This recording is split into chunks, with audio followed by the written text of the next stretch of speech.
ఈ ప్రభుత్వంలో కోదండరామ గారికి తప్పకుండా ఒక సముచిత స్థానం ఇవ్వాలని మళ్ళీ తిరిగి వారిని అమీర్ అలీ ఖాన్ గారిని కూడా సభ్యులుగా రికమెండ్ చేస్తూ కేబినెట్ ఈరోజు మళ్ళీ గవర్నర్ గారికి రికమెండ్ చేయడం జరిగింది.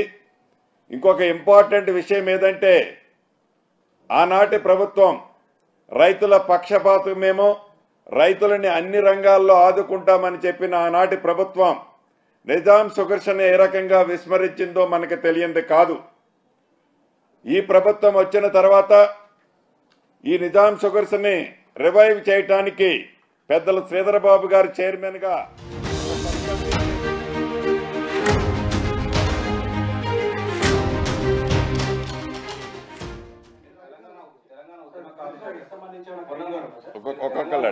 చెప్పండి. జాబ్ క్యాలెండర్ ఇవ్వడం ఎట్లా చూస్తారండి మొత్తం?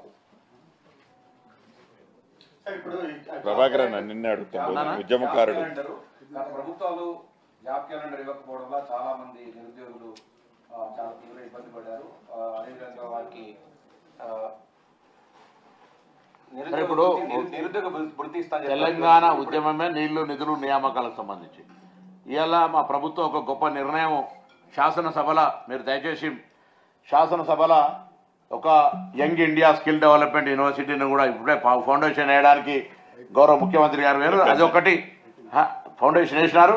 అది రాబోయే కాలం లోపల వృత్తులు, చేతి వృత్తులకు సంబంధించినటువంటి అంశం మీద చాలా కార్యక్రమాలు జరగబోతా ఉన్నాయి. దాంతో ఒకటి. దాని తర్వాత మనం తెలంగాణలో నీళ్లు నిధులు నియామకాలు కొట్లాడిన తర్వాత మా ప్రభుత్వం వచ్చిన తర్వాత చూస్తున్నారు, నిరుద్యోగులే ఉద్యోగాలకు సంబంధించిన నోటిఫికేషన్ వాయిదా వేయమనే పరిస్థితులలో ఉండేంత సీరియల్గా మేము ఉద్యోగాలు నియామకం చేయ ప్రయత్నం చేస్తున్నాం. అందులో వంగా మళ్ళీ రేపు డిస్కషన్ చేయంగా తినవంగా రుచులు ఎందుకు అన్నట్టు ఒక రోజు రేపు పొద్దుగాల మీరు కూడా దానిలో పార్టిసిపేట్ చేయండి. Sorry sir, ration card separate అని చెప్పారు కదా సార్. జాబ్ క్యాలెండర్ మీరు కాంగ్రెస్ మేనిఫెస్టోలో ఆల్రెడీ ప్రకటించి ఉన్నారు, తేదీలతో సహా మీరు ప్రకటించున్నారు. ఇప్పుడు ఆ తేదీలను సవరించి మళ్ళీ కొత్తగా ఇష్యూ చేస్తున్నారు. చట్టబద్ధత చేస్తాం కదా, దాన్ని డిస్కషన్ పెట్టి ఇంకేమైనా మార్పులు చేర్పులు మీలాంటి వాళ్ళని సలహాలు చెప్తే మార్పులు చేర్పులు చేసుకునే అవకాశం ఎన్నికల సందర్భంగా చెప్పిన ఆనాడున్న సమాచారంతో ఇవాళ మళ్ళీ ఇంకా పక్క ఎగ్జిక్యూషన్లో మొన్న మేము ఇచ్చిన తర్వాత వాయిదా వేయమని వాళ్ళు వీళ్ళు అడిగినటువంటి పరిస్థితి రాకుండా ఒక పూర్ణమైనటువంటి క్యాలెండర్ తీసుకురావాలని ఆలోచన మీరు కూడా సలహా చెప్తే సంతోషం. ఇన్ఎడిషన్ దట్ ప్రభాకర్ అన్న చెప్పిన దానికి ఇన్ఎడిషన్గా నేను చెప్పేది ఏంటంటే జాబ్ క్యాలెండర్ విషయంలో ఆనాడు మా పార్టీ పరంగా కాంగ్రెస్ పార్టీ ఒక జాబ్ క్యాలెండర్ని రిలీజ్ చేసింది. దానికి చట్టబద్ధత చేయాల్సిన అవసరం ఉంది. భేషజాలకు పోకుండా అసెంబ్లీ సాక్షిగా అది పెడతాం. ప్రతిపక్ష సభ్యులు ఎవరైనా మంచి సూచనలు ఇస్తే వాటిని సేకరిస్తాం. మేము చేసిన దాంట్లో ఏదన్నా మంచి అనిపిస్తే వాళ్ళు చెప్పిన దాంట్లో తప్పకుండా దాన్ని ఇన్కార్పొరేట్ చేసి ఆ జాబ్ క్యాలెండర్ని అఫీషియల్ గా రిలీజ్ చేస్తాం.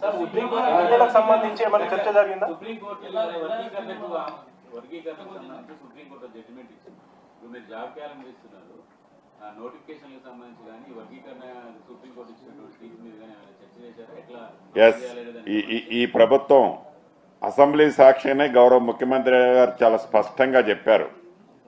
ఏదైతే జడ్జిమెంట్ రావడంతోనే ఏదైతే ఇప్పుడు ఆల్రెడీ నోటిఫికేషన్ పిలిచి గ్రూప్ 1, గ్రూప్ 2, గ్రూప్ 3 ఉన్నాయో ఇవి రిలీజ్ షెడ్యూల్ ఏదైతే రిలీజ్ కాకముందు ఈ జడ్జిమెంట్ వచ్చేస్తే ఆర్డినెన్స్ తీసుకొచ్చైనా దాన్ని ఇంప్లిమెంట్ చేస్తామని చెప్పాం.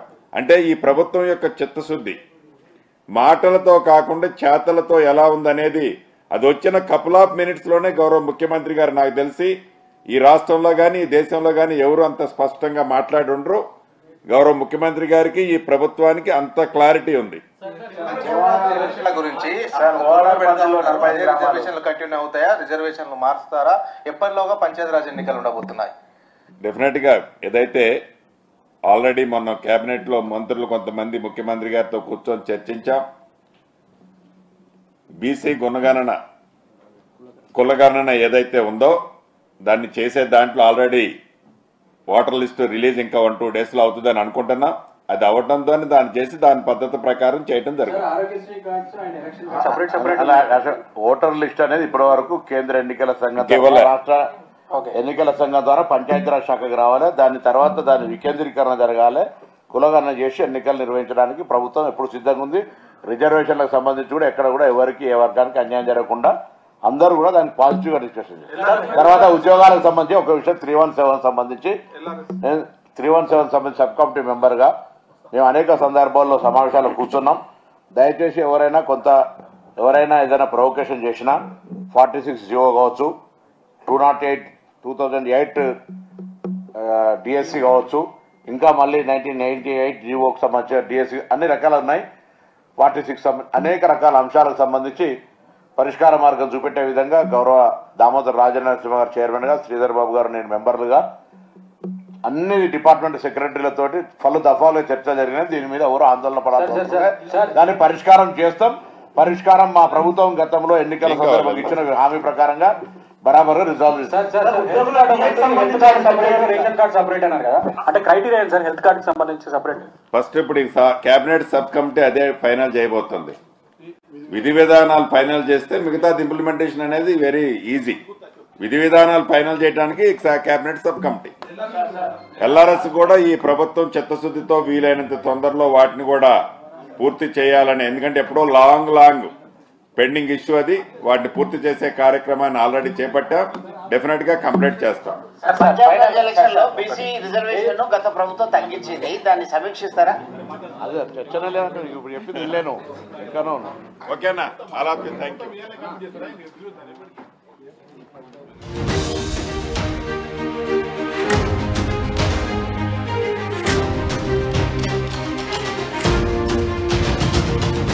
తెలంగాణ కేబినెట్ లో కీలక నిర్ణయాలు తీసుకున్నారు. జాబ్ క్యాలెండర్ కి కేబినెట్ ఆమోద ముద్ర వేసింది. ఇక రేపు అసెంబ్లీలో జాబ్ క్యాలెండర్ విడుదల చేయబోతున్నారు. దీని తర్వాత గౌరవెల్లి ప్రాజెక్ట్ కి 437 కోట్ల కేటాయింపు చేస్తూ ఈరోజు కేబినెట్ నిర్ణయం తీసుకుంది. ఇక రేషన్ కార్డుల జారీకి సంబంధించిన అంశం, రేషన్ కార్డుల జారీకి కేబినెట్ సబ్ కమిటీ వేసింది. సబ్ కమిటీలో ఉత్తమ్ కుమార్ రెడ్డి, డిప్యూటీ సీఎం బట్టి విక్రమార్క, వైద్య శాఖ మంత్రి దామోదర్ రాజనరసింహ కూడా వివరిస్తారు, సబ్ కమిటీలో ఉంటారు. సో వీరు రేషన్ కార్డులకు సంబంధించిన గైడ్ లైన్స్ రూపొందిస్తారు. రేషన్ కార్డులో ఎటువంటి గైడ్ లైన్స్ ఉండాలి, ఎవరెవరికి అర్హత కల్పించాలి, ఎవరెవరికి రేషన్ కార్డులు జారీ చేయాలి, పూర్తి స్థాయి ప్రక్రియ మొత్తం కూడా ఈ యొక్క సబ్ కమిటీ నిర్ణయం తీసుకునే అవకాశం ఉంది. ఇక ధరణి పోర్టల్ పేరుని భూమాతగా మార్చారు. దాని గురించి కేబినెట్లో ఆమోద ముద్ర వేశారు. ఇక జిహెచ్ఎంసీ విషయంలో జిహెచ్ఎంసీ విస్తరిస్తోంది. జిహెచ్ఎంసీ ఇకపై శివారు మున్సిపాలిటీలన్నీ కూడా జిహెచ్ఎంసీలు విలీనం కాబోతున్నాయి. మున్సిపల్ కార్పొరేషన్లు, మున్సిపాలిటీలు పూర్తిగా కూడా జిహెచ్ఎంసీలు విలీనం కాబోతున్నాయి. ఈ అంశంపై కేబినెట్ సబ్ కమిటీ వేసింది. ఈరోజు కేబినెట్ సబ్ కమిటీలో శ్రీధర్ బాబు, సీతక్క, పొన్నం ప్రభాకర్ ఉంటారు. ఇక గతంలో గవర్నర్ కోట ఎమ్మెల్సీలకు సంబంధించిన అంశాన్ని గత గవర్నర్ అటు కోదండరామ్ని, అమీర్ అలీ ఖాన్ నిర్ణయం తీసుకున్నప్పటికీ హైకోర్టు ఇన్ఫ్లుయెన్స్తో, హైకోర్టు ఇంటర్ఫిరెన్స్తో వారి యొక్క డెసిషన్ తప్పుపడడం జరిగింది గవర్నర్ని. తిరిగి ఈరోజు మరోసారి కోదండరామ్, అమీర్ అలీ ఖాన్ పేరుని ప్రతిపాదిస్తూ గవర్నర్ కోట ఎమ్మెల్సీలుగా వారు నిర్ణయం తీసుకున్నారు. కేబినెట్లో దీనికి ఆమోద ముద్ర వేసింది.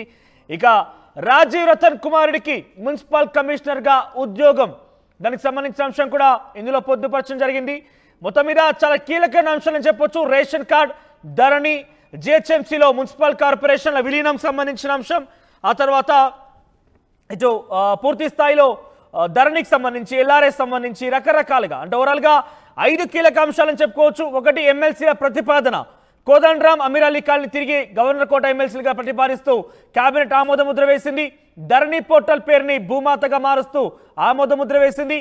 జిహెచ్ఎంసీ విలీనానికి సంబంధించి శివార్లో ఉన్నటువంటి మున్సిపాలిటీలు, మున్సిపల్ కార్పొరేషన్ల విలీనాన్ని జిహెచ్ఎంసీలో విలీనం చేసే అంశంపై సబ్ కమిటీ వేసింది. సబ్ కమిటీలో శ్రీధర్ బాబు, సీతక్క, పొన్నం ప్రభాకర్ ఉండబోతున్నారు. ఇక గౌరవెల్లి ప్రాజెక్టుకి 437 కోట్లు కేటాయిస్తూ నిర్ణయం తీసుకుంది. జాబ్ క్యాలెండర్కి సంబంధించి నిర్ణయం తీసుకుని ఆమోద ముద్ర వేసింది. రేపు అసెంబ్లీలో జాబ్ క్యాలెండర్ ప్రవేశపెట్టబోతున్నారు. ఇక మరొక కీలకమైన అంశం రేషన్ కార్డ్. రేషన్ కార్డు ప్రతి కీలకంగా ఉన్నాయి. మరోవైపు రాజీవ్ రతన్ కుమారుడికి మున్సిపల్ కమిషనర్గా ఉద్యోగం కూడా ఇస్తున్నట్టుగా నిర్ణయం తీసుకుంది.